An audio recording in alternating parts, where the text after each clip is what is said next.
Hi everybody, welcome to my channel, Chatting with Chops, or welcome back. So glad to have you. My sweet nephew has asked me to make a blueberry cobbler, so that's what we're going to try and make today. So let's get started.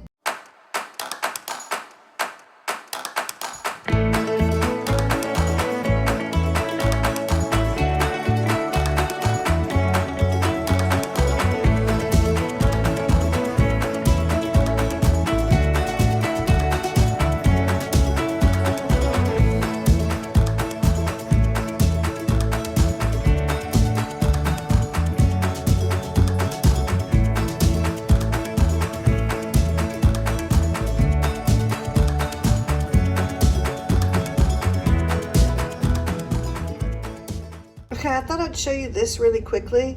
Everybody has a different food of thought of how to wash their fruit. I'm sure y'all have a lot of suggestions for me for this video.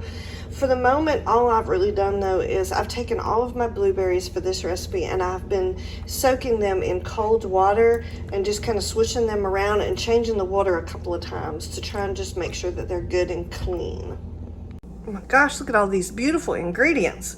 All right, so the first thing I've done is I've washed my blueberries, and you see I've got, the recipe says you can do 3 to 4 cups. It really depends on what size your blueberries are. So I have my 4 cups of blueberries, and they're basically in a 9 by 9 pan or 7 by 11 pan. This is a 7 by 11, so I want it to be nice and full. So I've got my blueberries in here that I've washed. I have the oven preheating to 350 degrees. So the next thing we want to do is take a half a cup of our granulated sugar.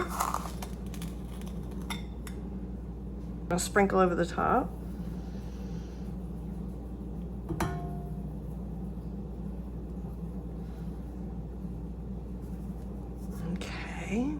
Okay, now we're going to take our lemon juice. Woo. We need 1 tablespoon.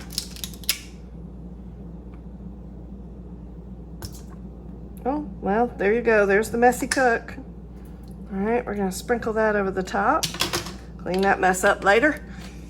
Got lemon juice. My kitchen will smell like lemon juice now. All right, and then we're going to take our half a teaspoon of ground cinnamon and just kind of sprinkle that over the top. All right, and then we're going to stir this up really good. Probably lose a blueberry or two. That's why it helps to have a good clean kitchen, clean hands, clean everything.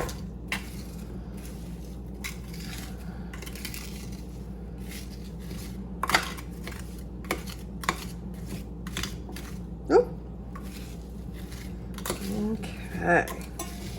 Oh my goodness, we're losing lots of blueberries. All right, I think we've got that stirred in well enough. All right, so we're going to set that aside for a minute, and then we're going to build our beautiful topping for our cobbler. All right, so the next thing we need to do in a medium bowl is we want to put our flour, which we have 1 cup of all-purpose flour we're going to put in there. Just put that all in our bowl. All right, and then we're going to do 3/4 of a cup of sugar. We're going to put that in there. And then we're going to put our baking powder, which we have 2 teaspoons of baking powder. Not baking soda, baking powder. And then we're going to put in our half a teaspoon of salt. Okay? And then we're just going to stir that together.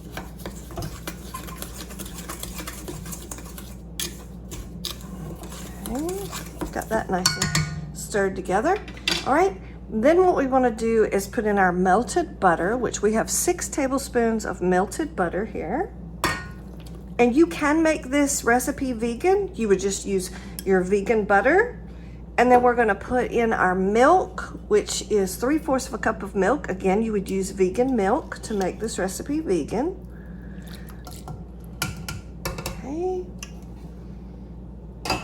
And then we're going to put in our 2 teaspoons of vanilla bean paste. If you've watched any of my prior videos, I like using vanilla bean paste instead of vanilla extract. I think it just tastes better. I'm sure that if I had a richer budget, I would buy the vanilla beans myself and scrape out the seeds myself, but I do not, so I use vanilla bean paste.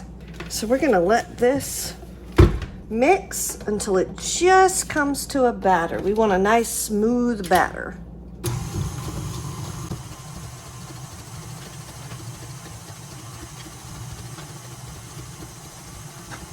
Okay, now the recipe says we need to let our batter stand for about a minute. So what I'm gonna do is I'm just gonna scrape down and make sure that the bottom of my bowl doesn't have any ingredients that haven't been mixed in yet. Nope, looks like I'm good. So now I'm just gonna let my batter sit for a minute. All right, so we waited a minute and let our batter thicken up really good. And now what we wanna do is we're just gonna pour this evenly over our beautiful blueberry mixture. Trying to make sure you guys can see what I'm doing. Sometimes while I'm doing it, I'm not paying attention to what the camera is seeing. You guys got to be able to see what I'm doing too. I'm just going like rows to make sure there's enough batter to go around. And then I'm going to start filling in my spaces.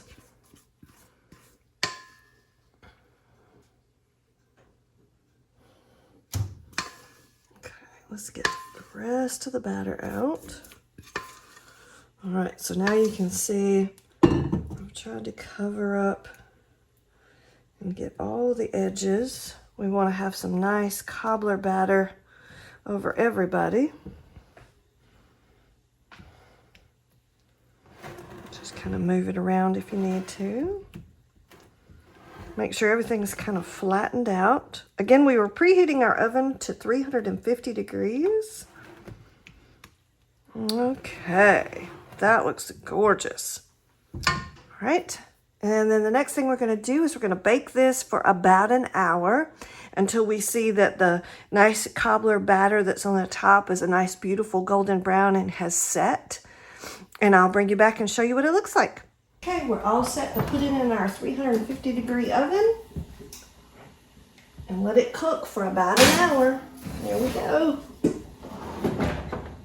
Oh my gosh, I hope you guys can't hear my washing machine in the background, but look how great this blueberry cobbler turned out.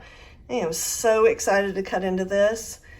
The recipe says to let it rest about 30 minutes, and then it's time to jump into it, and you can put some vanilla ice cream on it or some whipped cream on it. If you need to serve it another day, like me, I'm going to be putting this in the fridge and then serving it the next day. You can just heat it up in a 350 degree oven for a few minutes and heat it back up. So there we go. Okay, so the wonderful part of whenever you're baking is you get to try your bakes.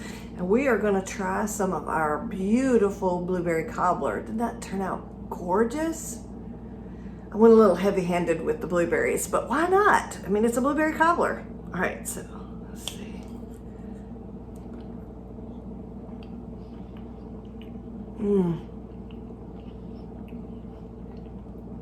That is lovely. There's that beautiful cinnamon that's on the blueberries, and then you've got that lovely soft texture of the cobbler part of it. I hope you like this video. Please like and subscribe, and I will catch y'all on the next bake.